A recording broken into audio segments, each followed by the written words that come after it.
ಯೋವಾನ್ 8ನೇ ಅಧಿಕಾರ 1ರಿಂದ 11ವರೆಗೂ ಯಾರಾದ್ರೂ ಓದಿ. ಎಲ್ಲರೂ ತಮ್ಮ ತಮ್ಮ ಮನೆಗೆ ಹೋದರು. ಎಲ್ಲಾರು ತಮ್ಮ ತಮ್ಮ ಮನೆಗೆ ಹೋದರು. ದೇವರ ಪ್ರಸಂಗ ಕೇಳ್ಬಿಟ್ಟು ಎಲ್ಲಾರು ತಮ್ಮ ತಮ್ಮ ಮನೆಗೆ ಹೋದ್ರು. ದೇವರ ಮುಂದೆ ಬಂದು ಕೂತ್ಕೊಂಡ್ಬಿಟ್ರೆ ಟೈಮ್ ಹೋಗೋದೇ ಜನಗಳಿಗೆ ಗೊತ್ತಿಲ್ಲ. ಇವತ್ತು ನಾವು ಕೂಡ ಆ ತರನೇ ಇರಬೇಕು ಅನ್ನೋದೇ ದೇವರ ಆಸೆಯಾಗಿದೆ ಅಲ್ವಾ. ನಾವು 2 ಅವರ್ ಇಲ್ಲಿ ಕೂತ್ಕೊಂಡ್ರೆ ಕೂಡ ನಮ್ಗೆ ಟೈಮ್ ಹೋಗೋದೇ ಗೊತ್ತಾಗಲ್ಲ. ಅಷ್ಟೊಂದು ಆ ಕಾಲ ಜನಗಳು ಕೂಡ ಯೇಸು ಸ್ವಾಮಿಯ ವಾಕ್ಯ ಇವತ್ತು ಕೂಡ ಯೇಸು ಸ್ವಾಮಿಯ ವಾಕ್ಯನೇ, ಅವ್ರಿಗೆ ಬರ್ದಿರೋ ವಾಕ್ಯನೇ ನಾವು ಕೇಳುವಾಗ ನಮ್ಗೆ ಟೈಮ್ ಹೋಗೋದೇ ಗೊತ್ತಿಲ್ಲ. ಅದೇ ತರ ಜನಗಳು ಕೂಡ ಅವ್ರ ಜೊತೆನಲ್ಲಿ ಇದ್ದು ಎಲ್ಲವನ್ನು ಕೇಳಿದಾಗ ಅವ್ರಗಳಿಗೆ ಟೈಮ್ ಹೋಗಿದೆ ಗೊತ್ತಿಲ್ಲ. ಆಮೇಲೆ ಎಲ್ಲಾ ಮಾತುಗಳನ್ನ ಕೇಳಿ ದೇವರ ಹತ್ರ ಎಲ್ಲ ವರಗಳನ್ನ ಹೊಂದಿಕೊಂಡು ಅವ್ರು ಏನ್ ಮಾಡಿದ್ರು, ತಮ್ಮ ತಮ್ಮ ಮನೆಗಳಿಗೆ ಹೋದ್ರು. ಯೇಸು ಎಣ್ಣೆ ಮರಗಳ ಗುಡ್ಡಕ್ಕೆ ಹೋದರು. ಬೆಳಗ್ಗೆ ಆತನು ತಿರುಗಿ ದೇವಾಲಯಕ್ಕೆ ಬಂದಾಗ ಜನರೆಲ್ಲರೂ ಆತನ ಬಳಿಗೆ ಬಂದರು. ಆತನು ಕೂತುಕೊಂಡು ಅವರಿಗೆ ಉಪದೇಶ ಮಾಡುತ್ತಿರುವಲ್ಲಿ ಶಾಸ್ತ್ರಿಗಳು ಫರಿಸಾಯರು ವ್ಯಭಿಚಾರದಲ್ಲಿ ಸಿಕ್ಕಿದ ಒಬ್ಬ ಹೆಂಗಸನ್ನು ಆತನ ಬಳಿಗೆ ತಂದು ಆಕೆಯನ್ನು ನಡುವೆ ನಿಲ್ಲಿಸಿ, ಬೋಧಕನೇ, ಈ ಹೆಂಗಸು ವ್ಯಭಿಚಾರ ಮಾಡುತ್ತಿರುವಾಗಲೇ ಕೈಗೆ ಸಿಕ್ಕಿದಳು. ಇಂಥವರನ್ನು ಕಲ್ಲೆಸೆದು ಕೊಲ್ಲಬೇಕೆಂದು ಮೋಶೆಯು ಧರ್ಮಶಾಸ್ತ್ರದಲ್ಲಿ ನಮಗೆ ಅಪ್ಪಣೆ ಕೊಟ್ಟಿದ್ದಾನೆ. ಈಕೆಯ ವಿಷಯದಲ್ಲಿ ನೀನು ಏನು ಹೇಳುತ್ತೀ ಎಂದು ಆತನನ್ನು ಕೇಳಿದರು. ಆತನ ಮೇಲೆ ತಪ್ಪು ಹೊರಿಸುವುದಕ್ಕೆ ಏನಾದರೂ ಒಂದು ನಿಮಿತ್ತ ಬೇಕಾಗುತ್ತಿದ್ದರಿಂದ ಈತನು ಏನನ್ನುತ್ತಾನೋ ನೋಡೋಣ ಎಂದು ಹಾಗೆ ಕೇಳಿದರು. ಆದರೆ ಯೇಸು ಬೊಗ್ಗಿಕೊಂಡು ಬೆರಳಿನಿಂದ ನೆಲದ ಮೇಲೆ ಬರೆಯುತ್ತಾ ಇದ್ದನು. ಅವರು ಆತನನ್ನು ಬಿಡದೆ ಕೇಳುತ್ತಿರುವಾಗ ಆತನು ನೆಟ್ಟಗೆ ಕೂತುಕೊಂಡು ಅವರಿಗೆ, ನಿಮ್ಮಲ್ಲಿ ಪಾಪವಿಲ್ಲದವನು ಯಾರೋ ಅವನೇ ಮೊದಲು ಆಕೆಯ ಮೇಲೆ ಕಲ್ಲನ್ನು ಹಾಕಲಿ ಎಂದು ಹೇಳಿ ತಿರುಗಿ ಬೊಗ್ಗಿಕೊಂಡು ನೆಲದ ಮೇಲೆ ಬರೆಯುತ್ತಾ ಇದ್ದನು. ಆ ಮಾತನ್ನು ಕೇಳಿ ತಾವೇ ಪಾಪಿಗಳೆಂದು ಮನಸ್ಸಿನಲ್ಲಿ ತಿಳಿದುಕೊಂಡು ಹಿರಿಯರು ಮೊದಲುಗೊಂಡು ಕಿರಿಯರವರೆಗೂ ಒಬ್ಬರ ಹಿಂದೊಬ್ಬರು ಹೊರಗೆ ಹೋದರು. என்னை தாழ்த்தி உன் கரத்துல ஒப்பு கொடுக்கிறேன் ஆண்டவரே. தகப்பனே, என்னை மூடி மறைத்து நீங்க வெளிப்படுங்கப்பா. இதுக்கு அர்த்தம் நீங்க சொல்லுங்க ஆண்டவரே. என் வாயை பயன்படுத்துங்கப்பா. நான் மாம்சத்துல எதையும் சொல்லாதபடிக்கு ஆண்டவரே ஆவியில நிரம்பி உங்களுடைய சித்தத்தின்படி சொல்லும்படியாக பிரசங்கிக்கபடியாக என் தேவன் எனக்கு உதவி செய்யுங்க ஆண்டவரே. இதை கேட்கிற ஒவ்வொரு பிள்ளைகளும் ஆண்டவரே தன் மனதில தகப்பனே அப்பா இந்த வார்த்தைகளை பலகையில எழுதி தேவன் என்னோட பேசினார். இந்த கடைசி காலத்துல நாங்கள் இப்பேற்பட்ட ஒரு காரியத்துல போயிடக் கூடாது, உலகத்துக்கு பின்னால போகக்கூடாது. நாங்கள் ஆண்டவரோட கூட பரிசுத்தமா நடக்கணும். நாங்கள் செய்கிற பாவ காரியங்களை விட்டுவிட்டு பரிசுத்தமாய் நடக்கணும். எங்க கண்கள், வாய், காது, இருதயம் எல்லாமே பரிசுத்தமாய் இருக்கணும். அப்படி என்ற ஒரு எண்ணம் எல்லாருக்கும் வரணும் ஆண்டவரே. யார் மனதை புண்படுத்துற போது இருக்கக்கூடாது சுவாமி. அப்படியே நீர் பேசினாலும் என் மனம் புண்பட்டது என்று தெரியும், அவங்களுக்கு புரியாதுக்கு, அவங்களுக்கு அந்த வழி வரக்கூடாது ஆண்டவரே. நான் திருந்தபடியாக என் தேவன் என்னோட கூட பேசினார் என்று அவர்கள் சந்தோஷப்படணும் ஆண்டவரே. அப்படியாக நீ செய்வதற்காக உமக்கு நன்றி நன்றி நன்றி ராஜா. இயேசுவின் நாமத்தில் தகப்பனே, ஆமென். ஹல்லேலூயா. ಯೇಸು ಒಲಿವೆ ಮಲೆಗೆ போனார். ದೇವರು ಯಾವಾಗ ಕೂಡ ಒಂದು ಜಾಗವನ್ನು ಆರಿಸಿಕೊಂಡು ಸಪರೇಟ್ ಆಗಿ ಹೋಗ್ತಾ ಇದ್ರು. அதே ஒலிவ மரம். அந்த மரத்துக்கிட்ட போனானா, அந்த மலைக்கு போனார்னா ஆண்டவர் எப்பவுமே தனியா தன் பிதாவோடு பேசிக்கொண்டே இருப்பார். அங்கதான் அவர் பேசுவாரு. ஒரு ನಾಳೆಲ್ಲ ಒಂದು ದಿವಸ ಎಲ್ಲ ಏನ್ ಮಾಡ್ತಾರೆ, ಸೇವೆ ಮಾಡ್ತಾರೆ. ರಾತ್ರಿ ಎಲ್ಲ ಪಿತೃ ಜೊತೆನಲ್ಲಿ ಆ ಜಾಗದಲ್ಲಿ ಹೋಗ್ಬಿಟ್ಟು ಅವ್ರು ಏನ್ ಮಾಡೋರು, ಪ್ರಾರ್ಥನೆ ಮಾಡೋರು. ಇವತ್ತು ನಾವು ಆ ರೀತಿ ಇದ್ದೀವ? ಆದ್ರೆ ಸ್ವಲ್ಪ ಆದ್ರೂ ಸ್ವಲ್ಪ ನಾವು ಪ್ರಾರ್ಥನೆ ಮಾಡೋ ಮಕ್ಕಳಾಗಿ ಮಾರಲ್ಪಡ್ಬೇಕು. ಮನೆಯಲ್ಲಿ ನಮ್ಗೆ ಜವಾಬ್ದಾರಿ ಇದೆ ಅಲ್ವಾ?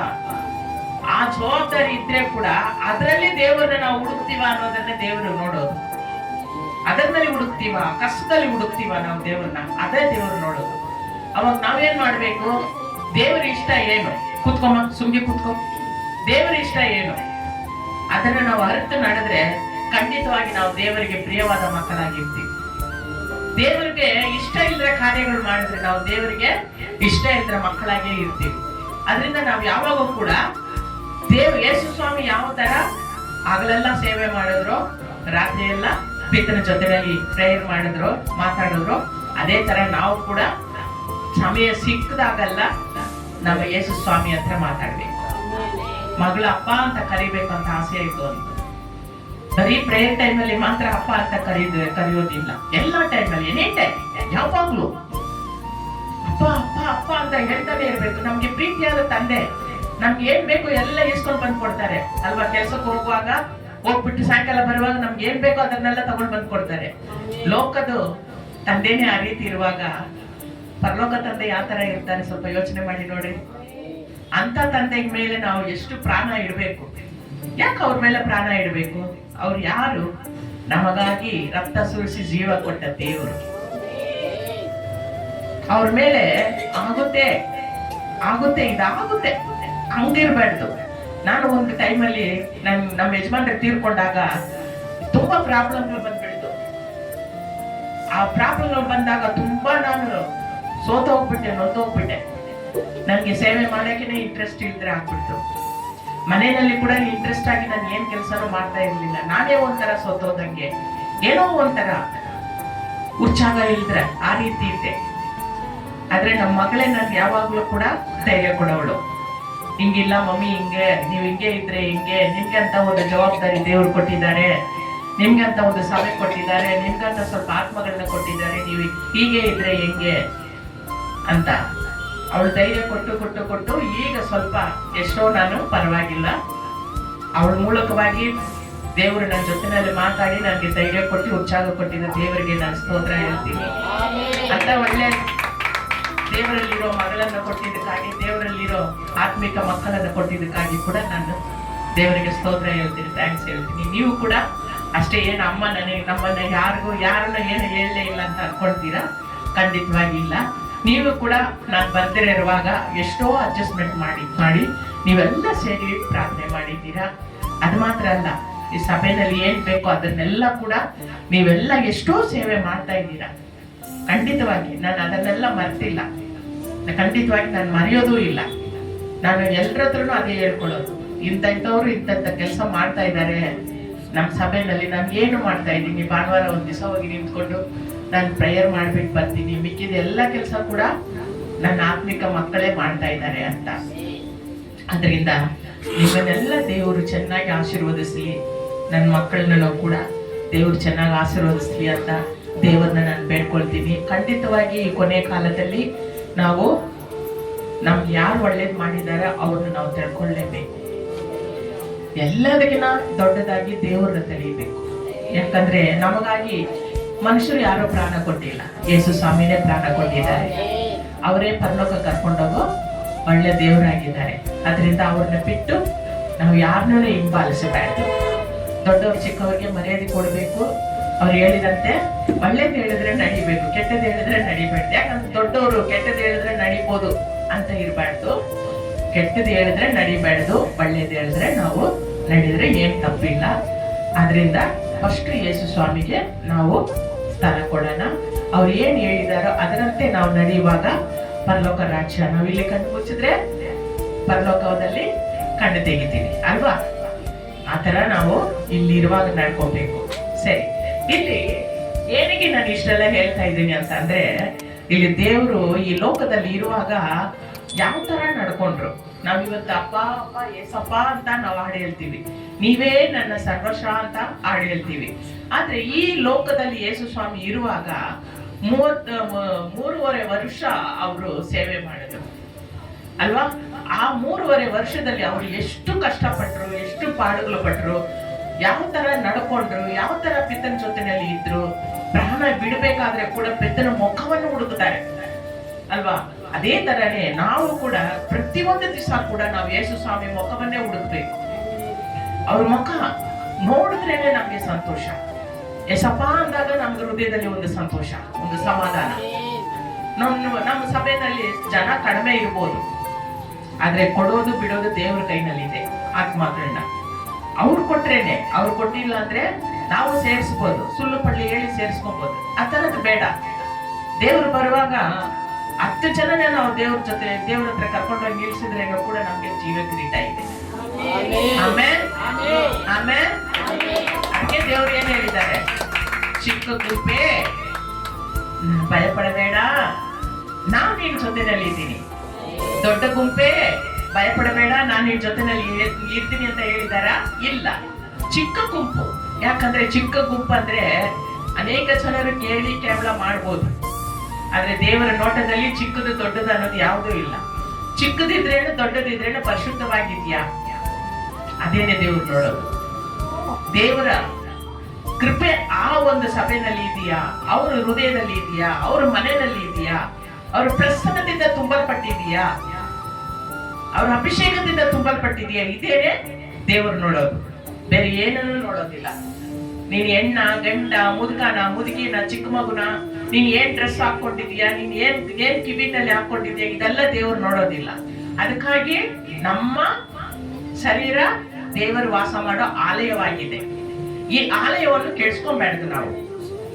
ನಮ್ಗೆ ಎಲ್ಲದರಲ್ಲೂ ಒಂದು ಲಿಮಿಟ್ ಇದೆ. ನಾವು ದೇವ್ರ ಮಕ್ಕಳು ಆದ್ಮೇಲೆ ಎಲ್ಲದರಲ್ಲೂ ಒಂದು ಲಿಮಿಟ್ ಇದೆ. ಆ ಲಿಮಿಟ್ ಮೀರಿ ನಾವು ಹೋಗ್ಬಾರ್ದು.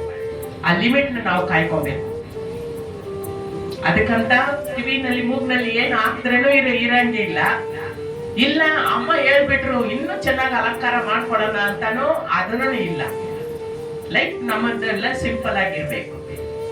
ದೇವರಿಗೆ ಪ್ರಿಯವಾದ ಒಂದು ನಾವು ನಮ್ಮ ಕಾರ್ಯಗಳು ಇರಬೇಕು.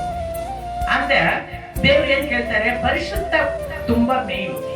ಅಂದ್ರೆ ಇವಾಗ ಇಲ್ಲಿ ನಾವು ಏನ್ ನೋಡಕ್ ಬರ್ತಾ ಇದೀವಿ ಅಂತಂದ್ರೆ, 3ನೇ ವಚನದಲ್ಲಿ ಅವರು ಫಸ್ಟ್ 2ನೇ ವಚನದಲ್ಲಿ ಅವರು ಇಳಿದು ಬರ್ತಾರೆ. ಬೆಳಿಗ್ಗೆ ರಾತ್ರಿ ಎಲ್ಲ ಪ್ರೇಯರ್ ಮಾಡಿ ಮರುನಾள் ಕಾಲೆಯಲ್ಲಿ ಅವರು ತಿರುಂಬಿ ದೇವಾಲಯಕ್ಕೆ ಬಂದ ಹೋದ್ರು. ಮಾರನೇ ದಿವಸ ರಾತ್ರಿ ಎಲ್ಲ ಪ್ರೇಯರ್ ಮಾಡಿ ಮಾರನೇ ದಿವಸ ಅವ್ರು ಏನ್ ಮಾಡ್ತಾ ಇದ್ದಾರೆ? ದೇವಸ್ಥಾನಕ್ಕೆ ಬರ್ತಾ ಇದ್ದಾರೆ, ಆ ಸಭೆಗೆ ಬರ್ತಾ ಇದ್ದಾರೆ. ಬಂದು ಅಲ್ಲಿರೋ ಮಕ್ಕಳನ್ನೆಲ್ಲ ನೋಡ್ತಾರೆ. ಅಲ್ಲಿಗೆ ಅದಕ್ಕೆ ಮುಂಚೆನೆ ಬಂದ ಜನಗಳೆಲ್ಲ ಕೂತಿದ್ದಾರೆ. ದೇವರು ಬರೋಕೆ ಮುಂಚೆನೆ ಬಂದ ಜನಗಳೆಲ್ಲ ಕೂತಿದ್ದಾರೆ. ಯಾಕೆ? ದೇವರ ಮಾತನ್ನು ಕೇಳಕ್ಕೆ. ಅವ್ರ ಬಾಯಿಂದ ಬರೋ ಒಂದೊಂದು ಮಾತು ಕೂಡ ಮುತ್ತು ಅವಳಕಿನ ದೊಡ್ಡದಾಗಿದೆ. ಯಾಕಂದ್ರೆ ಅಂತ ಮಾತು ಅದು ನೊಂದ ಮನವನ್ನು ಸಂತೈಸುವಂತ ಮಾತಾಗಿದೆ ಅದು. ಅದರಿಂದ ಅಲ್ಲಿರೋ ಜನಗಳೆಲ್ಲ ಬಂದು ಆ ಮಾತುಗೋಸ್ಕರ ಕಾಯ್ಕೊಂಡು ಕೂತಿದ್ದಾರೆ.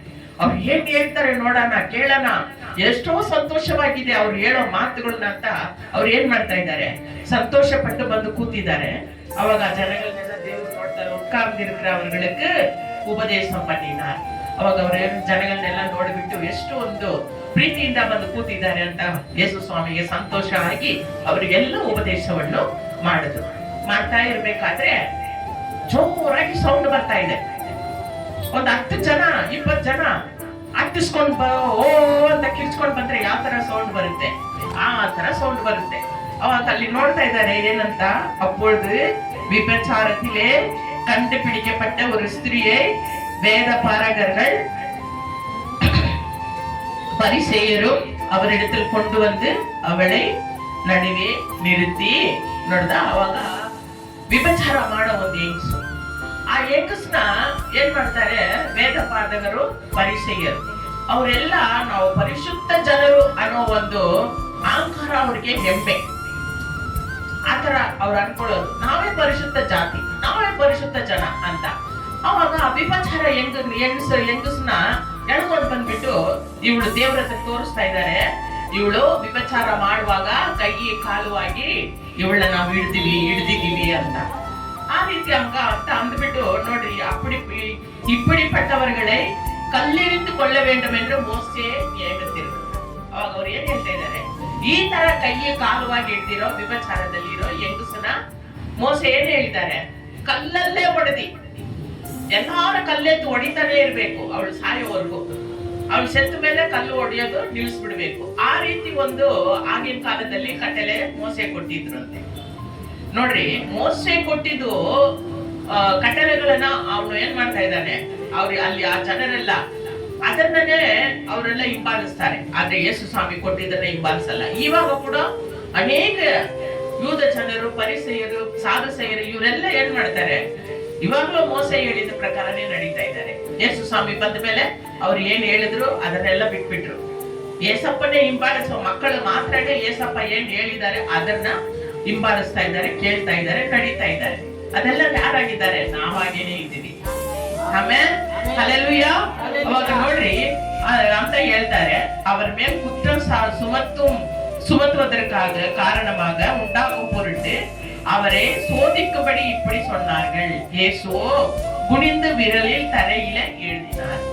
ದೇವರು ಎಷ್ಟೋ ದೇವರ ಮೇಲೆ ಅಪರಾಧ ಮಾಡ್ಬೇಕು, ಹೇಳ್ಬೇಕು ಅಂತ ಏನೇನು ಇದರಲ್ಲಿ ಕೂಡ ಕಂಡುಹಿಡಿಬೇಕಂತ இவங்க என்ன பண்றாங்க, ஆண்டவர் மேல பழி சொல்லணும்னுட்டு எப்படியெல்லாம் டைம் கிடைக்குதோ அப்பெல்லாம் இவங்க என்ன பண்றாங்க, தப்பு கண்டுபிடிக்கிறதுக்கு தேடுறாங்க. ஆனா எந்த இடத்துலயும் ஆண்டவர் மேல தப்பு கண்டுபிடிக்க முடியல. உடனே இவங்க என்ன பண்றாங்க, இந்த பொம்பளை கொண்டு போய் நிறுத்தினா இவர் என்ன சொல்றாரு பார்க்கலாம், இந்த விபச்சார பொம்பளை கொண்டு போய் நிறுத்தினா என்ன பண்றாரு பார்க்கலாம், என்னதான் சொல்ல போறாரு பார்க்கலாம் அப்படின்னு சொல்லி தப்பு கண்டுபிடிக்கிறதுக்காக என்ன செய்யறாங்க, அவங்க எல்லாம் வந்து பொம்பளைய கொண்டாந்து நடுவுல நிறுத்திட்டு இவங்க எல்லாம் பார்த்துன்னு இருக்கிறாங்க. ஆண்டவர் என்ன பண்றாரு, தலை குனிஞ்சுக்கிட்டு தரையில ஏதோ எழுதுறாரு. ದೇವರು ಏನೋ ತಲೆ ಬಗ್ಗಿಸ್ಕೊಂಡು ಏನೋ ಬರೀತಾ ಇದ್ದಾರೆ. ಅವಾಗ ನೋಡ್ರಿ, அவர்கள் ஓயாமல் அவரை கேட்டுக்கொண்டே இருக்கையில் அவர் நிமிர்ந்து பார்த்து, உங்களில் பாவம் இல்லாதவன் ಇವಳ ಮೇಲ್ ಮೊದಲಾவது ಕಲ್ಲು ಎರಿಯ ಕಡವಾನ್ ಎಂದು சொல்லி, ಅವಾಗ ದೇವ್ರನ್ನ ಏನ್ ಹೇಳ್ತೀರಾ, ಏನ್ ಉತ್ತರ ಹೇಳ್ತೀರಾ, ವಿಭಚಾರದಲ್ಲಿ ಸಿಕ್ಕಿದ್ದಾಳೆ, ಇವಳಿಗೆ ಏನ್ ಮಾಡ್ಬೇಕು, ಬೇಗ ಹೇಳ್ರಿ ಅಂತ ದೇವ್ರ ಬಾಯಿಂದ ಏನ್ ಮಾತು ಬರುತ್ತೆ ಅಂತ ಕೇಳೋದಕ್ಕೋಸ್ಕರ ಅವ್ರು ತಪ್ಪಾಗಿ ಹೇಳಿದ್ರೆ ಅವ್ರಿಗೆ ಶಿಕ್ಷೆ ಕೊಡ್ಬೋದು ಅಂತ ಹೇಳಿ ಹೆಂಗಾದ್ರೂ ತಪ್ಪು ಕಂಡು ಹಿಡಿಬೇಕಂತ ಕೇಳ್ತಾನೆ ಇರ್ತಾರೆ. ದೇವ್ರು ಬರೆಯೋದನ್ನ ಬಿಟ್ಬಿಟ್ಟು ತಲೆ ಎತ್ತಿ ನೋಡಿ ಆ ಗುಂಪು ಜನನ ನೋಡಿ ಏನ್ ಹೇಳ್ತಾರೆ, ನಿಮ್ಮಲ್ಲಿ ಯಾರು ಪಾಪ ಮಾಡಿಲ್ವೋ ಹುಟ್ಟದಾಗಿಂದ ಅವ್ರು ಫಸ್ಟ್ ಕಲ್ಲ ಅವಳ ಮೇಲೆ ಹೊಡೀರಿ ಅಂತ ಹೇಳ್ಬಿಟ್ಟು ಮತ್ತೆ ಏನ್ ಮಾಡ್ತಾರೆ, ಅವ್ರ ಮರುಬಡಿಯಂ ಕುಣಿಂದ ತರಗಿಲೆ ಹೇಳ್ದಿನ ಮತ್ತೆ ಅವ್ರು ಬಕ್ಕೊಂಡ್ರು, ಬಕ್ಕಿ ತಲೆನಲ್ಲಿ ಬರೀತಾ ಇರ್ತಾರೆ. ನನ್ ಪ್ರಕಾರ ಏನು ಅಂತ ಅಂದ್ರೆ, ನೆಲದಲ್ಲಿ ಅವ್ರು ಏನ್ ಬರೀತಾ ಇದ್ದಾರೆ ಅಂತ ಅಂದ್ರೆ, ಒಬ್ಬೊಬ್ಬರ ಹೆಸರು ಕೂಡ, ವಿಭಚಾರ ಮಾಡಿದವರು ಒಬ್ಬೊಬ್ಬರ ಹೆಸರು ಕೂಡ ಅವ್ರು ಬರೀತಾ ಇದ್ದಾರೆ. ತಿರ್ಗಾ ಅವ್ರು ತಲೆ ಎತ್ತಿ ನೋಡ್ತಾ ಇದ್ದಾರೆ. ಅವ್ರು ಏನ್ பண்ணார, அவர்கள் அதை கேட்டு தங்கள் மனசாட்சியினால் கடிந்து கொள்ளப்பட்டு, ನೋಡ್ದ ಅವರು ಅದ ತರ ಹೇಳಿದಾಗ ಯೇಸು ಸ್ವಾಮಿ ದೊಡ್ಡವರಿಂದ ಚಿಕ್ಕವರವರೆಗೂ ಕೂಡ ಅವ್ರ ಹೃದಯ, ಅವ್ರ ಮನಸಾಕ್ಷಿ ಏನಾಯ್ತಂತೆ, ಚುಚ್ಚಲ್ಪಡ್ತಂತೆ. ಏನ್ ಕರೆಕ್ಟ್ ಆಗಿ ನೋಡ್ಬಿಟ್ರಲ್ಲ, ಕರೆಕ್ಟ್ ಆಗಿ ಹೇಳ್ಬಿಟ್ರಲ್ಲ ಅಂತ எல்லாரும் ಅಲ್ಲಿ ಇರೋರು ಎಲ್ಲರೂ ಕೂಡ ಪಾರ್ಗ பெரியோர் முதல் சிறியோர் வரைக்கும் ಒಬ್ಬೊಬ್ಬರಾய் ಹೋಗ್ಬಿಟ್ಟಾர்கள். ಹೃದಯದಲ್ಲಿ ಸುಚ್ಚಲ್ಪಟ್ಟು ಏನ್ ಮಾಡ್ಬಿಟ್ರು, ಒಬ್ಬೊಬ್ಬರಾಗಿ ದೊಡ್ಡವರಂತ ಚಿಕ್ಕವರಂತ ಯಾರೆಲ್ಲ ಅಲ್ಲಿ ಬಂದು ನಿಂತ್ಕೊಂಡಿದ್ರು ಅವರೆಲ್ಲರೂ ಕೂಡ ಒಬ್ಬೊಬ್ಬರಾಗಿ ಒಂದು ಗುರಿಂದ ಒಬ್ರು ಮುಂದೆ ಅವರೆಲ್ಲ ಹಾಗೆ ಹೋಗ್ಬಿಟ್ರಂತೆ. ಅವಾಗ ನೋಡ್ರಿ, ಯೇಸು ಸ್ವಾಮಿ ತರಿತಿರಂದ அந்த ಸ್ತ್ರೀ ನಡುವೆ ನಿಂತ್ರ ಅವರೆಲ್ಲ ಹೋಗ್ಬಿಟ್ರು. ಯೇಸು ಸ್ವಾಮಿ ತಲೆ ಎತ್ತಿ ನೋಡ್ತಾರೆ, ಆ ಹೆಂಗ್ ಸೊಂಬ್ಳೆ ನಿಂತಿರ್ತಾಳೆ. ಅವಾಗ ಅವ್ರೇನು ಹೇಳ್ತಾರೆ, அப்போ இயேசு நிமிர்ந்து அந்த ஸ்திரியை தவிர வேறு ஒருவரும் காணாமல், ஸ்திரீயே உன்மேல் குற்றம் சாட்டினவர்கள் எங்கே? ಯೇಸು ಸ್ವಾಮಿ ಏನ್ ಹೇಳ್ತಾ ಇದ್ದಾರೆ, ಹೆಂಗ್ಸೆ ತಲೆ ಎತ್ತಿ ನೋಡ್ಬಿಟ್ಟು ಯಾರು ಇಲ್ಲ, ಎಲ್ಲ ಹೋಗ್ಬಿಟ್ರು, ಇವಳು ಮಾತ್ರ ಇದ್ದಾಳೆ. ನೋಡ್ರಿ, ಅವಳನ್ನ ನೋಡ್ಬಿಟ್ಟು ದೇವ್ರು ಏನಂತ ಕೇಳ್ತಾ ಇದಾರೆ, ಹೆಂಗ್ಸೆ ಎಲ್ಲಿ, ಇಲ್ಲಿ ಇದ್ದಿದ್ದ ಜನ ಎಲ್ಲ ಎಲ್ಲಿ? ಅವಾಗ ಉನ್ ಮೇಲ್ ಕುற்றம் சாட்டினவர்கள், ನಿನ್ನ ಮೇಲೆ ತಪ್ಪ ಅಪರಾಧ ಹೊರಿಸಿದವರು ಎಲ್ಲಿ? ಇಲ್ಲೆಲ್ಲ ನಿಂತ್ಕೊಂಡು ನಿನ್ ಮೇಲೆ ತಪ್ಪ ಅಪರಾಧ ಹೊರಿಸಿದ್ರಲ್ಲ, ಅವರೆಲ್ಲ ಎಲ್ಲಿ? ಅವಾಗ ಯೇಸು ಸ್ವಾಮಿ ಅವ್ರು ಬರ್ಕೊಂಡು ಕೆಳಗಡೆ ನೆಲದಲ್ಲಿ ಬರೀತಾ ಇದ್ರಲ್ಲ, ಒಬ್ಬೊಬ್ಬರ ಹೆಸರು ಕೂಡ ಬರೀತಾ ಇರುವಾಗ ಅವ್ರ ಹೃದಯ ಚುಚ್ಚಲ್ಪಡ್ತು. ಅವಾಗ ಅವ್ರು ಏನ್ ಮಾಡ್ತಾರೆ, ಅಲ್ಲಿ ನಿಂತ್ಕೊಳಕ್ ಆಗ್ಲಿಲ್ಲ ಅವ್ರ ಕೈನಲ್ಲಿ, ಚಿಕ್ಕವರಿಂದ ದೊಡ್ಡವರವರೆಗೂ. ಯಾಕಂದ್ರೆ ಎಲ್ಲಾರು ಪಾಪಿಗಳೇ, ದೇವರು ಒಬ್ಬರೇ ಪರಿಶುದ್ಧರು. ಅವಾಗ ಭೂಮಿ ಮೇಲೆ ಇರೋರು ಎಲ್ಲಾರು ಕೂಡ ಒಂದರಲ್ಲಿ ಏನಾದ್ರೂ ಒಂದು ಪಾಪಿಗಳಾಗಿದೆ ಇದ್ರು. ಅದರಿಂದ ಅವರೆಲ್ಲ ಕೂಡ ಚಿಕ್ಕವರಿಂದ ದೊಡ್ಡವರೊಬ್ರು ಅವಳ ಜೊತೆನಲ್ಲಿ ವಿಭಚಾರ ಮಾಡಿದವ್ರೆ. ಆದ್ರೆ ಅವಳು ಸಿಕ್ಕಾಕೊಂಡ ಮೇಲೆ ನಾನು ಪರಿಶುದ್ಧನು ಅಂತ ಎಲ್ಲಾರು ದೇವ್ರ ಮುಂದೆ ಬಂದು ಹೇಳಿದ್ರು. ಮನುಷ್ಯನ ಮುಖ ನೋಡ್ತಾನೆ, ದೇವ್ರ ಹೃದಯ ನೋಡ್ತಾರೆ. ಆ ದೇವ್ರ ಹೃದಯ ನೋಡುವಾಗ ಆ ಹೃದಯದಲ್ಲಿ ಏನಿದೆ ಅಂತ ದೇವರಿಗೆ ಗೊತ್ತಿರುತ್ತೆ. ಮನುಷ್ಯ ಮುಖ ನೋಡ್ತಾನೆ, ನಾವು ಮುಖ ನೋಡ್ಬಿಟ್ಟು ಮೊಣ ಹಾಕ್ತಿವಿ. ಆದ್ರೆ ದೇವ್ರ ಹೃದಯ ನೋಡ್ಬಿಟ್ಟು ಅದ್ರ ತಕ್ಕಂತೆ ಕೊಡೋ ದೇವ್ರಾಗಿದ್ದಾರೆ. ಅವಾಗ ನೋಡ್ರಿ ದೇವ್ರು ಕೇಳ್ತಾ ಇದ್ದಾರೆ, உன்னை எப்படி சொல்றாரு, தரித்திருந்தாள், இயேசு நிமிர்ந்து அந்த ஸ்திரியை பார்த்து, அப்ப உன்னை குற்றம் சாட்டினவர்கள் எங்கே, ஒருவனாகிலும் உன்னை ஆக்கினைக்குள்ளாக தீர்க்கவில்லையா என்றார். ಒಬ್ಬನಾದ್ರು ನಿನ್ನ ಶಿಕ್ಷೆ ಕೊಟ್ಟಿಲ್ವಾ, ನಿನಗೆ ಈ ರೀತಿನೇ ಆಗ್ಬೇಕು ಆ ರೀತಿನೇ ಆಗ್ಬೇಕಂತ ಶಿಕ್ಷೆ ಕೊಟ್ಟಿಲ್ವಾ? ಇವಾಗ ನಾನ್ ಒಳ್ಳೆಯವರಾಗಿದ್ದಂತ ಬೇರೆಯವರಿಗೆ ಶಿಕ್ಷೆ ಕೊಡಕ್ಕೆ, ಅವ್ರು ಒಳ್ಳೆಯವರಾಗಿದ್ದಂತ ನನಗೆ ಶಿಕ್ಷೆ ಕೊಡಕ್ಕೆ. ಯಾಕಂದ್ರೆ ಇಬ್ಬರೂ ಪಾಪಿಗಳೇ, ಎಲ್ಲಾರು ಪಾಪಿಗಳೇ. ಶಿಕ್ಷೆ ಕೊಡೋ ಅಧಿಕಾರ ಯಾರಿಗಿದೆ? ಯೇಸು ಸ್ವಾಮಿ ಒಬ್ಬರಿಗೆ ಇದೆ. Hallelujah, hallelujah, hallelujah. ಅವಾಗ ಇಲ್ಲಿ ನೋಡ್ರಿ, ಅವಾಗ ಏನ್ ಹೇಳ್ತಾ ಇದ್ದಾರೆ ನೋಡ್ರಿ, ಅದಕ್ಕೆ ಅವள் இல்லை ஆண்டவரே என்றார். அவள் ಹೇಳ್ತಾಳೆ, இல்ல ஆண்டவரே, எனக்கு யாரும் நியாய தீர்ப்பு கொடுக்கல, எல்லாரும் போயிட்டாங்க அப்படின்னு சொல்றான். இயேசு அவனை நோக்கி, நானும் உன்னை ஆக்கினைக்குள்ளாக தீர்க்கவில்லை, நீ போ, நீ பாவம் செய்யாதே என்றார். ನಾನ್ ಕೂಡ ಈಗ ಆಕಿನೇ ತೀರ್ಪನ್ನು ನಾನು ಕೊಡಲ್ಲ, ನರಕಕ್ಕೆ ನೀನು ಹೋಗ್ಬೇಕು ಅಂತ ತೀರ್ಪನ್ನು ನಾನು ಕೊಡಲ್ಲ. ಏನ್ ಹೇಳ್ತಾ ಇದ್ರೆ ನೋಡ್ರಿ, ಇಲ್ಲೇ ಪಾಯಿಂಟ್. ಇನ್ಮೇಲೆ ಪಾಪ ಮಾಡಬೇಡ. ದೇವರ ಹತ್ರ ನಾವು ಬಂದ ಮೇಲೆ, ರಕ್ಷಣೆ ಹೊಂದ್ಕೊಂಡ ಮೇಲೆ ನಾವು ಹೇಗಿರ್ಬೇಕಂತೆ, ದೇವ್ರು ನಮ್ಮ ಪಾಪಗಳೆಲ್ಲ ತೊಳೆದ ಮೇಲೆ ಪಾಪ ಮಾಡಿದ್ರೆ ಇರ್ಬೇಕು. ನಾವು ಇನ್ಮೇಲೆ ಪಾಪ ಮಾಡಬೇಡ, ನಾವು ರಕ್ಷಣೆ ಹೊಂದ್ಕೊಂಡಿವಿ. ಅವಾಗ ನೋಡ್ರಿ, ಅನೇಕ ಸಭೆಗಳಲ್ಲಿ ಏನ್ ಮಾಡ್ತಾರೆ, ವಿಭಚಾರ ಮಾಡಿದ್ರೆ ಅವ್ರನ್ನ ನಾವು ಓಡಿಸ್ಬಿಡ್ತೀವಿ ಅಂತಾರೆ.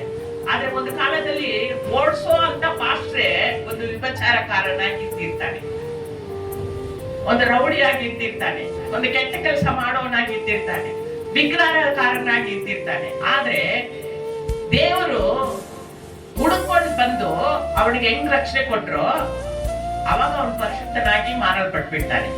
ಅದೇ ತರ ತಾನೇ ಎಲ್ರಿಗೂ ಕೂಡ ದೇವರು ಹುಡ್ಕೊಂಡು ಬಂದು ರಕ್ಷಣೆ ಕೊಡ್ತಾರೆ ಅಲ್ವಾ? ಅವ್ರು ಬರ್ಲೇ ಬೇಡದು ಅಂತಂದ್ರೆ ಅವ್ರು ಎಷ್ಟು ದೇವ್ರನ್ನ ಅರಿತಾರೆ. ಇವರೆಲ್ಲ ಅಟ್ಟಿಸ್ಕೊಂಡು ಬಂದಿದ್ದು ಒಳ್ಳೇದೇ ಆ ವಿಭಚಾರಿಯನ್ನ. ಹಂಗೆ ಇವರೆಲ್ಲ ಬಿಟ್ಬಿಟ್ಟಿದ್ರೆ ಅವಳು ವಿಭಚಾರಿಯಾಗಿನೇ ಇರ್ತಾ ಇದ್ಲು. ಇವ್ರು ಅಟ್ಟಿಸ್ಕೊಂಡು ದೇವ್ರ ಹತ್ರ ಬಂದಾಗ ಅವಳು ಏನಾದ್ಲು, ವಿಭಚಾರವನ್ನ ಬಿಟ್ಟು ದೇವರ ಸೇವೆಗೆ ಆದ್ಲು. ವಿಭಚಾರ ಮಾಡೋನ್ನ ನಾನು ಸೇರ್ಸಲ್ಲ, ನಾನು ಮಾತಾಡಲ್ಲ, ಅವ್ರನ್ನ ನೋಡಿದ್ರೆ ನನ್ಗೆ ಆಗಲ್ಲ, ಆ ರೀತಿ ಅನ್ಬೇಡ್ದು. ಒಂದು ಕಾಲದಲ್ಲಿ ತಪ್ಪು ಮಾಡಿದ್ರೆ ಜನರೇ ಯಾರು ಇಲ್ಲ, ದೇವರನ್ನ ಅರಿಯೋಕ್ ಮುಂಚೆ ತಪ್ಪು ಮಾಡಿದ್ರೆ ಜನರೇ ಯಾರು ಇಲ್ಲ. ಆದ್ರೆ ದೇವರನ್ನ ಅರಿತ ಮೇಲೆ ನಾವು ತಪ್ಪು ಮಾಡಕ್ಕೆ ಹೋಗ್ಬಾರ್ದು. ಅವಾಗ ನೋಡ್ರಿ, ಈ ಹೆಂಗಸು ಆ ರೀತಿ ನಿಂತಿರುವಾಗ ನೋಡ್ರಿ, ಅದಕ್ಕೆ ಅವள் இல்லை ஆண்டவரே என்றாள். இயேசு அவளை நோக்கிவிட்டு, பாவம் செய்யாதே, இனி நீ பாவமே செய்ய வேண்டாம், நீ ಪರಿಶುದ್ಧமாய் வாழ். ಅವதான் ಮಗದಲೇನ್ ಮರಿಯಮ್ಮ, ದೇವ್ರ ಜೊತೆನಲ್ಲೇ ಇದ್ದ ಒಂದು ಹೆಂಗಸು. ಕೊನೆವರೆಗೂ ದೇವ್ರ ಜೊತೆನಲ್ಲೇ ಇರ್ತಾಳೆ. ಎಲ್ಲ ಪಾಪ ಬಿಟ್ಬಿಟ್ಲು, ದೇವರಿಗಾಗಿನೇ ಬಾಳೋದು, ದೇವರ ಸೇವೆ ಮಾಡೋದು. ಇವತ್ತು ನಾವು ಕೂಡ ದೇವ್ರು ಏನು ಇಷ್ಟಪಡ್ತಾರೆ, ದೇವ್ರ ಸೇವೆ ಮಾಡಬೇಕು ಅಂತ. ದೇವರಿಗಾಗಿ ಏನಾದ್ರೂ ನಾವು ಹಾಡು ಹೇಳ್ತೀವಿ, எதாவது செய்ய வேண்டும் ஒவ்வொரு நாளும் என் இயேசு ராஜாவுக்கு அல்லவா, தாங்க வேண்டும் ஊழியங்களை. உனக்கு பணம் இருந்தா அந்த பணத்தினால தாங்கு, இல்லைன்னா ஜபத்தினால தாங்கு, பிரேயர் பண்ணு. பணம் இருந்தா பணம் கூட, இல்லைன்னா பிரேயர் பண்ணு. ஆனா பணத்தை விட பிரேயர் தான் ரொம்ப முக்கியம். பணம் முக்கியம் இல்லைன்னு சொல்லல. பணம் இல்ல, வாடகை கட்டாம நம்ம ஒரு மாசம் வாடகை கட்டலன்னா எல்லாம் தூக்கி வெளியில போட்டிருப்பாங்க. அதனால அதுவும் வேணும், அதுக்கு முன்னால பிரேயரும் வேணும். தாங்க வேண்டும் ஊழியங்களை நமது ஜபத்தால் நமது பணத்தால், இல்லையா? செல்ல வேண்டும் தேசமெங்கிலும், சொல்ல வேண்டும் இயேசுவின் சுவிசேஷத்தை. நம்ம தேசம் எங்கேயும் போறது வேண்டாம், ஆண்டவருடைய பக்கத்தையே சுத்தி வளைச்சா ஆண்டவர் வர்றதுக்குள்ள முடிச்சிடுவோம். Amen, amen. ಬೈಬಲ್ ವಚನ ಏನ್ ಹೇಳ್ತಾ ಇದೆ? ಇವಾಗ ಈ ವಿಭಚಾರಿ ಹೆಂಗಸು ದೇವ್ರ ಹತ್ರ ಬಂದ್ಲು. ಅವಾಗ ಅವಳನ್ನ ಬೇಡ ಅಂದ್ರ ದೇವ್ರು ತಲ್ಬಿಟ್ರ? ನಿನ್ ಮುಖ ನೋಡಕ್ಕೆ ನಮ್ಗೆ ಇಷ್ಟ ಇಲ್ಲ ಅಂದ್ರ ಏನ್ ಹೇಳಿದ್ರು? ನಿಮ್ಮೇಲೆ ಪಾಪ ಮಾಡ್ಬೇಡ. ಅವಳನ್ನ ಬೈದೇ ಇಲ್ಲ, ಅವಳ ಮೇಲೆ ಕೋಪ ಮಾಡ್ಕೊಂಡ್ರ. ಆದ್ರೆ ಇವತ್ತು ಸಭೆ ಒಳಗಡೆ ಯಾರಾದ್ರೂ ಉಪಚಾರ ಮಾಡಿ ಹೆಂಗಸು ಬಂದ್ಬಿಟ್ರೆ ಆ ಪಾಸ್ಟರ್ಗಳ ಆಕ್ಟಿಂಗ್ ನೋಡ್ಬೇಕಲ್ಲ. ಹಬ್ಬ ಓಡಿಸ್ಬಿಡ್ತೀನಿ, ನಾನು ಅವ್ರನ್ನೆಲ್ಲ ಓಡಿಸ್ಬಿಡ್ತೀನಿ. ಆದ್ರೆ ಅವ್ರು ಏನ್ ತಪ್ಪು ಮಾಡಿದ್ದಾರೆ ರಕ್ಷಣೆ ಹೊಂದಕ್ ಮುಂಚೆ, ಅವ್ರ ಮಕ್ಕಳು ಇವತ್ತು ಏನ್ ಗತಿನಲ್ಲಿ ಇದ್ದಾರೆ. ಯಾವಾಗ ನೋಡಿದ್ರೆ ಪೊಲೀಸ್ ಸ್ಟೇಷನ್, ಕೋರ್ಟ್, ಕೇಸ್, ಈ ರೀತಿ ಅವ್ರ ಮಕ್ಕಳೆಲ್ಲ ಅಳಿತಾ ಇದ್ದಾರೆ. ದೇವ್ರ ವಚನ ಹೇಳ್ತಾ ಇದೆ, ಪೌಲನು ಹೇಳ್ತಾ ಇದ್ದಾನೆ, ನಿನ್ನ ಕುಟುಂಬವನ್ನೇ ನಿನಗೆ ನಡ್ಸಕ್ಕೆ ಆಗ್ಲಿಲ್ಲ ಅಂದ್ರೆ, ನಿನ್ ಮಕ್ಕಳನ್ನ ದೇವರ ದಾರಿನಲ್ಲಿ ನಡ್ಸಕ್ ಆಗ್ಲಿಲ್ಲ ಅಂದ್ರೆ ನೀನ್ ಬೇರೆಯವ್ರನ್ನ ಹೆಂಗೆ ನಡೆಸ್ತೀಯ? ಇದು ಬೈಬಲ್ ಅಲ್ಲಿ ಇದೆ. ನಾನು ಒಂದ್ ದಿವಸ ಆ ವಚನವನ್ನು ಎದ್ದು ತೋರಿಸ್ತೀನಿ. ಅವಾಗ ನೋಡ್ರಿ, ನಾನು ನನ್ನ ಕುಟುಂಬ, ನಮ್ಮ ಸಭೆ ಮಕ್ಕಳು ಚೆನ್ನಾಗಿ ಕರೆಕ್ಟ್ ಆಗಿ ಇದ್ರೇನೆ ನಾವು ಸೇವೆ ಮಾಡಕ್ ಆಗೋದು. ಅದಕ್ಕೆಂತ ಪಾಪಿಗಳು ಅಂತ ಯಾರಾದ್ರೂ ತಪ್ಪು ಮಾಡಿದ್ರೆ ಅವ್ರನ್ನ ಚುಚ್ಚಿ ನಮ್ಮ ಮಾತಾಡ್ಬಾರ್ದು. ಅವ್ರಿಗಾಗಿ ಪ್ರಾರ್ಥನೆ ಮಾಡ್ಬೇಕು. ಅವ್ರ ಹತ್ರ ದೇವರ ಬಗ್ಗೆ, ದೇವರ ಏನೇನ್ ಮಾಡಿದಾರೆ ಅದನ್ನೆಲ್ಲ ಅವ್ರ ಹತ್ರ ಹೇಳ್ಬೇಕು. ಅವ್ರು ತಿದ್ಕೊಳ್ಳಕ್ಕೆ ಒಂದು ಅವಕಾಶ ಕೊಡ್ಬೇಕು ಇರಬೇಕು. ದೇವರ ವಚನ ಓದೋದು ಮಾತ್ರ ದೊಡ್ಡದಿಲ್ಲ, ಆ ವಚನದಲ್ಲಿ ದೇವರು ಏನ್ ಹೇಳಿದ್ದಾರೆ ಅದನ್ನ ನಾವು ಹಿಂಬಾಲಿಸಬೇಕು. ಪಾಪಿಗಳನ್ನ ಪ್ರೀತಿಸಬೇಕು. ನಾವು ಒಂದು ಕಾಲದಲ್ಲಿ ಪಾಪಿಗಳಾಗಿದ್ದೀವಿ. ದೇವರು ನಮ್ಮನ್ನು ಹುಡ್ಕೊಂಡು ಬಂದಿಲ್ಲ. ಅವ್ರು ಹುಡ್ಕೊಂಡು ಬಂದಿಲ್ಲ ಅಂತಂದ್ರೆ ನಾವು ಪಾಪಿಗಳಾಗಿ ಇವತ್ತವರೆಗೂ ಇರ್ತಾ ಇದ್ದೀವಿ. ಆಮೇಲೆ ಅವಾಗ ನಾವು ಕೂಡ ಪಾಪಿಗಳನ್ನ ನೋಡಿದ್ರೆ ಏನ್ ಮಾಡ್ಬೇಡ್ದು, ಕೋಪ ಮಾಡ್ಕೊಬೇಡ್ದು. ಅವ್ರಿಗೆ ದೇವರ ಮಾತನ್ನ ಹೇಳಬೇಕು, ಪ್ರೀತಿಯಿಂದ ಮಾತಾಡ್ಬೇಕು, ಅವ್ರಿಗೆ ದೇವರ ಬಗ್ಗೆ ಹೇಳ್ಬೇಕು. ಅವಾಗ ಹೇಳಿದ್ರೆ ಅನೇಕ ಜನರು ತಿದ್ಕೊಳ್ತಾರೆ. ಅವಾಗ ದೇವ್ರ ನೋಟದಲ್ಲಿ ನಾವು ಯಾರಾಗಿರ್ತೀವಿ? ಪ್ರೀತಿಸೋ ಮಕ್ಕಳಾಗಿ, ದೇವರು ಪ್ರೀತಿಸೋ ಮಕ್ಕಳಾಗಿರ್ತೀವಿ. ಆಮೇಲೆ ಧನ್ಯರಾಗಿರ್ತೀವಿ, ಭಾಗ್ಯವಂತರಾಗಿರ್ತೀವಿ. ಹಲ್ಲೆಲೂಯಾ.